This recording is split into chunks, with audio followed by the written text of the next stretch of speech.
राम राम भैया। स्वागत है आपका मेरे इस यूट्यूब चैनल पर जहाँ मैं आपको हॉरर से रिलेटेड कहानियां सुनाता हूँ। भूत पिशाच रक्त पिशाचिन ऐसे बहुत सारे प्रकार के भूतों के बारे में आप जानते होंगे पहले से ही जब कर आप कहानियां सुनते हो तो। आज मैं जो कहानी सुनाने जा रहा हूँ वो इससे थोड़ा हटके। अक्सर लोग भूतों के बारे में सोच के थोड़ा डर लगता है उनके कि हाँ भाई डर लगता है, लोग अकेले कहीं जाना पसंद नहीं करते रात में। तो ये थोड़ी अलग है। तो चलिए कहानी में आगे बढ़ते हैं। पर आगे बढ़ने से पहले अगर आपको ये कहानी पसंद आए तो इस वीडियो को लाइक ज़रूर करिए, और अगर किसी को और पता नहीं हो इस कहानी के बारे में तो इसको शेयर भी करिए और साथ ही साथ सब्सक्राइब भी करिए। तो चलिए हम कहानी में आगे बढ़ते हैं। ये कहानी है कोविड-19 2020 लॉकडाउन। उस समय सबकी ही अपनी-अपनी एक कहानी है। वो दौर ही ऐसा कुछ था कि भाई सार चारों तरफ अफरा-तफरी मची हुई थी। कई लोग अपने-अपने प्रियजनों को खो रहे थे, किसी के रिश्तेदार गुज़र जा रहे थे, किसी कुछ के। कोविड-19 में बहुत सारे हादसे हुए हैं। किसी के साथ अच्छा भी हुआ है कुछ-कुछ, पर उस तरफ नहीं जाते हैं अभी। फिलहाल कहानी में आगे बढ़ते हैं। तो कहानी कुछ यूँ है कि कहानी है राजस्थान के भीलवाड़ा एरिया की। वहाँ पर एक फैक्ट्री है, यहाँ पे काफ़ी लोग काम करते हैं। 100-150 के करीब आस-पास वहाँ पे काम करते हैं। सब कुछ सही चल रहा था लॉकडाउन के पहले तक। सब आ रहे थे, अपना-अपना काम करके जा रहे थे। जब लॉकडाउन लगा तो सब अपने-अपने घर पे बैठ गए, और सब पैसे तो सबको चाहिए। तो बहुत से लोग ऐसे थे कि हाँ भाई, मतलब दुकानें बंद हैं, फिर भी अपने-अपने स्टाफ को जब तक हो सके उनसे तब तक अपनी-अपनी उनकी सैलरी दे रहे थे। इस फैक्ट्री में भी ऐसा ही होता है। इसका मालिक भी काफ़ी सही आदमी थे। उन्होंने भी कहा कि भाई जब तक हमसे हो सकेगा तब तक हम सैलरी सभी स्टाफ को देंगे। उन्होंने 1-2 महीने तक सैलरी दी भी, और फैक्ट्री है, स्टाफ ज़्यादा होते हैं, तो 2 महीने बाद भी उनसे दिक्कत होने लगी उनको। तो 2 महीने 2-3 महीने तक दिया था, उसके बाद से कट ऑफ कर। सब कुछ सही चल रहा था, सबने अपना-अपना कैसे भी मैनेज किया। फिर 4-5 महीने बीते, लॉकडाउन का असर खत्म हुआ। कोविड-19 धीरे-धीरे कम हो रहा था, पर लोग तो फिर भी तभी भी मर ही रहे थे, बस केसेज़ थोड़े कम आ रहे थे। धीरे-धीरे दुकानें, फैक्ट्री, शॉप सब चालू हो रही थी। वो फैक्ट्री भी ऐसे ही चालू होती है, हाँ, वहाँ पे भी सब स्टाफ आना चालू होते हैं। सब धीरे-धीरे अपना काम करना चालू करते हैं। उन्हीं स्टाफ में से एक स्टाफ था माधव। माधव का मिजाज इस तरह था कि वो जिसके साथ भी रहता था उसे मतलब उसके साथ कोई इंसान रहे और वो हँसे ना, ऐसा पॉसिबल नहीं था। वो सबको हँसाता था, सबके साथ बहुत अच्छे से पेश आता था, और काफ़ी सुलझा हुआ आदमी था माधव एक तरह से। पूरी फैक्ट्री में उसे लोग जानते थे, और उसे एक अच्छे आदमी की तरह, मतलब एक, लोग बोलते हैं ना कि हाँ भाई ये एक भला आदमी है, ये एक अच्छा, उस तरह से बोला करते थे उसको। और लोग उसकी रिस्पेक्ट भी करते थे क्योंकि उसका काम भी काफ़ी सही हुआ करता था। इस बार कुछ अलग था। माधव चुप-चुप रहता था और अपने काम से काम रखता था। लोगों से पहले जैसा हँसी-मज़ाक या पहले जैसा कुछ भी नहीं था। ये देख के लोगों को थोड़ा अजीब लगता था, पर लोग बोलते थे ठीक है, किसी ने भी किसी को कुछ खोया होगा, तो उसको डिस्टर्ब नहीं करते थे और जाने देते थे। इसी तरह कई दिन बीतते गए। अब क्या होता था कि लॉकडाउन के बाद से फैक्ट्री चालू हुई है तो काम का लोड रहता था। तो महादेव ने बोला कि भाई मेरे को एक्स्ट्रा वर्क करना है, मतलब जो बोलते हैं ना कि भाई आपका शिफ्ट खत्म हो गया पर उसके बाद भी मुझे काम करना है, उसके आपको अलग से पैसे मिलेंगे। तो उसने बोला कि हाँ भाई मुझे भी करना है। बाकी कुछ 1 आध 2 लोग और करते थे, पर उसने बोला कि मुझे भी करना है। तो फिर मैनेजर ने बोला ठीक है भाई कर ले। पर दूसरे ऐसा करते थे कि एक दिन एक्स्ट्रा शिफ्ट करते थे, दूसरे दिन, तीसरे दिन लीव पे रहते थे, बाकी बीच-बीच में करते थे। पर माधव लगातार दिन में भी काम करता था और नाइट शिफ्ट में भी एक्स्ट्रा काम करता था। ये देख के मैनेजर को थोड़ा टेंशन हुआ कि भाई ऐसा क्या है? उसे नींद नहीं आती, ऐसा कुछ है, क्या है, मतलब इतना एक्स्ट्रा काम कौन कर रहा है और किस हिसाब से कर रहा है? तो मैनेजर एक बार पूछता भी है कि भाई मतलब कुछ दिक्कत है या क्या है कि तुम्हें नींद नहीं आती क्या? तो माधव का बस एक छोटा-सा जवाब था कि अब नींद नहीं आती। ये सुन के मैनेजर थोड़ा सोच में गया, पर बोला ठीक है भाई, काम कर रहा है, अपना काम हो रहा है तो ठीक है, कोई दिक्कत नहीं है। ऐसे ही कई दिन और बीते। एक दिन की बात है कि नाइट शिफ्ट में वैसे भी ज़्यादा लोग रहते हैं नहीं, 2-4 लोग, 10 5 2-4-10 लोग रहते हैं और बाहर एक वॉचमैन रहता है। तो नाइट में लगभग 2 या 3 बज रहे थे, वॉचमैन अपने एक राउंड पे गया कि भाई एक बार देख लेते हैं आस-पास क्या है। वो जैसे ही माधव के केबिन के आस-पास जाता है, तो वहाँ वो देखता है कि एक आदमी की हाइट कितनी हो सकती है? 6 फुट, साढ़े 6 फुट, मैक्स टू मैक्स किसी का गया तो 6 साढ़े 6 के आसपास तो मैक्स होता ही इंडिया में, इससे ऊपर तो कोई नहीं आता। और माधव तो मैक्स टू मैक्स 5-7, 5-8 था, उतना लंबा आदमी नहीं था। पर वहाँ उसे एक 8 फुट से 10 फुट के बीच का आदमी दिखा, जिसे वो देख के वो इतना तेज डर गया। और वो आदमी भी नहीं था, बस एक परछाई टाइप की थी, जैसे कुछ धुंधला टाइप का कुछ दिख रहा हो, उस टाइप की थी। और वो देख के बेतहाशा बाहर भागा। सब कुछ जो भी वहाँ हो रहा था उसे छोड़ के बाहर की तरफ भागा। बाहर जाते ही मैनेजर ने उसे देखा, उसे रोका, क्या हुआ? उसने सारी चीज़ें मैनेजर को बताई कि मैंने वहाँ पे ऐसा-ऐसा देखा। तो मैनेजर उसके साथ गया कि चल भाई मुझे भी बता क्या हुआ, क्या देखा? तो मैनेजर ने जब जाके देखा तो वहाँ माधव सो रहा था। तो उसने वॉचमैन को काफ़ी डाँट लगाई कि भाई फालतू में अफ़वाह फैला रहा है कि ऐसा कुछ है, जो कि ऐसा कुछ भी नहीं है। और आगे से ऐसा कुछ भी बोलना भी मत, नहीं तो नौकरी से निकाल देंगे।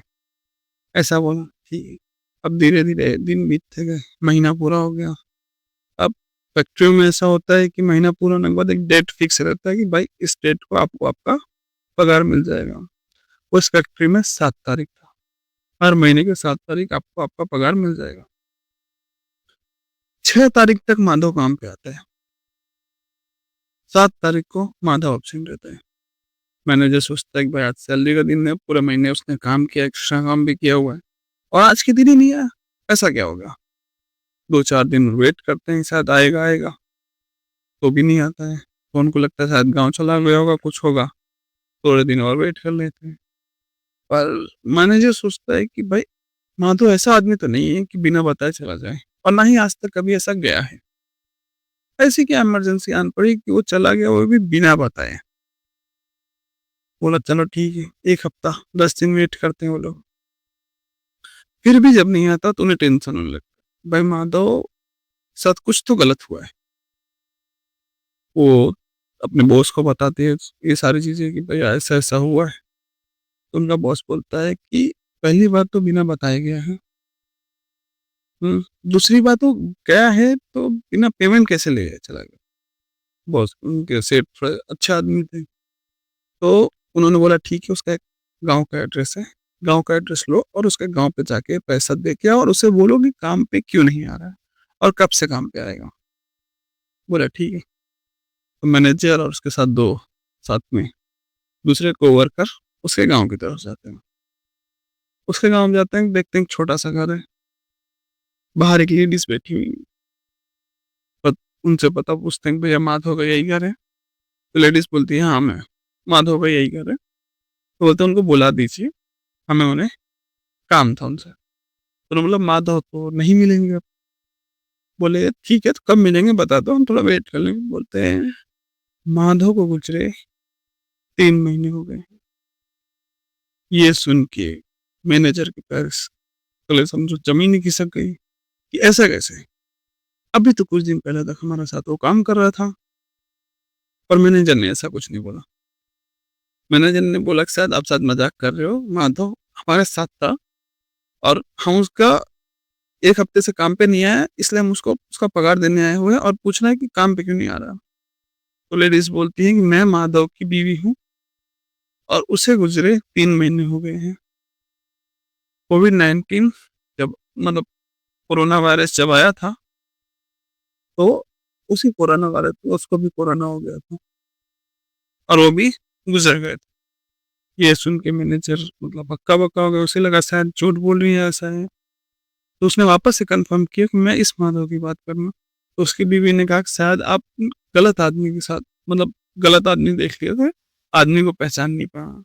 तो मैनेजर बोलता है कि भाई मैं उसके साथ मतलब आज से काम नहीं कर रहा हूँ। वो जब से फैक्ट्री में है मैं तब से उसके साथ हूँ, मैं उसको अच्छे से जानता हूँ और मैं बहुत मतलब धोखा नहीं खा सकता हूँ कि किसी और का मैं किसी और को पेमेंट देने आया हूँ। तब मैनेजर आस-पास गाँव में और पता करता है कि हाँ भाई क्या बात है, कैसा हुआ है? तो उन्होंने बताया कि हाँ भाई 3 महीने पहले सब कुछ सही चल रहा था, कोरोना वायरस का प्रभाव कम हो रहा था, पर माधव को कोरोना हो गया था और कोरोना होने के 3 या 4 दिन बाद वो गुज़र गया था और सब ने उसका अंतिम संस्कार किया, पर मैनेजर को ये बात पची ही नहीं। फिर मैनेजर उसकी वाइफ के पास आता है, बोलता है देखिए मैम, हमें नहीं पता कि मैं माधव के साथ क्या हुआ, कैसे हुआ, पर हमारी फैक्ट्री में माधव ने आके काम किया है, हमें ये पता है और हम माधव का पैसा देने आए हैं। हम माधव का पैसा किसी और को नहीं दे सकते क्योंकि हमने उसे काम करते हुए देखा है। इसलिए ये पैसा आप रखें। और मैनेजर अपने मतलब जो भी उसका पाउच था, जो भी था, उसमें से निकाल के पैसे देता है। जैसे ही वो पैसे देखती है, उसकी बीवी फूट-फूट के रोने लगती है। तब उसे समझ में आता है कि क्या हुआ है। तो मैनेजर पूछता है कि अभी मैंने आपसे पूछा कि आपके पति हैं या नहीं है? आपने बोला नहीं है, तब आप नहीं रोईं, पर अभी आप ये पैसे देख के क्यों रो रही हैं? तो माधव की बीवी बोलती है कि माधव के जाने के बाद जो भी रिश्तेदार थे वो भी सब चले गए और हमारे पास 1 रुपया भी नहीं है कि मैं अपना घर चला सकूँ। एक दिन मैंने रोते-रोते बोला था कि अगर हमें कोई 40-50 हज़ार रुपए की मदद कर दे, तो मैं यहाँ पे बाहर एक दुकान खोल लूँगी और वहीं पे उसी से मेरा गुज़र-बसर हो जाएगा। और ये उतनी ही माधव की अगर सैलरी की बात करें तो उसका 30-35 हज़ार सैलरी वैसे भी बनता था, मैनेजर ने बताया। और अगर उसने ये जो एक्स्ट्रा वर्क किया है, उसकी वजह से उसकी सैलरी 50 के आस-पास बनती है और वो आपको मैंने दिया है। अब यहाँ पे सारी बात होती है, तो मैनेजर बोलता है ठीक है आप पैसे तो ले लीजिए, मैं ये सारी बात तो मेरे सेठ जी को बताऊँगा ही। बाकी हम अभी भी नहीं मान रहे हैं कि माधव नहीं रहा, हमारे साथ जो काम कर रहा था वो माधव ही था।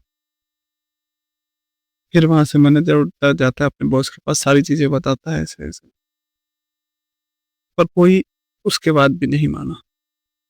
और जब उसकी बीवी आके बताई कि हाँ, ऐसा कुछ हुआ था, तो सबने यकीन किया कि हाँ, 1 महीने से जिसके साथ वो काम कर रहे थे, वो माधव नहीं, माधव की आत्मा थी। कई सारे भूत आते हैं जिससे लोग सुन के डरते हैं, ये होता है। भूत के नाम से डरते हैं।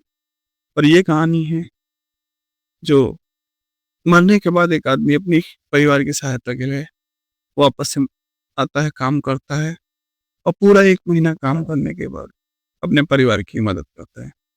तो ये थी कहानी, दैट्स ऑल। बाकी हम मिलेंगे किसी नेक्स्ट स्टोरी में। तब तक के लिए जय हिंद, जय भारत। और इसी तरह और स्टोरी सुनने के लिए इस चैनल को सब्सक्राइब करिए ताकि मैं आपको और भी कहानियाँ सुना सकूँ।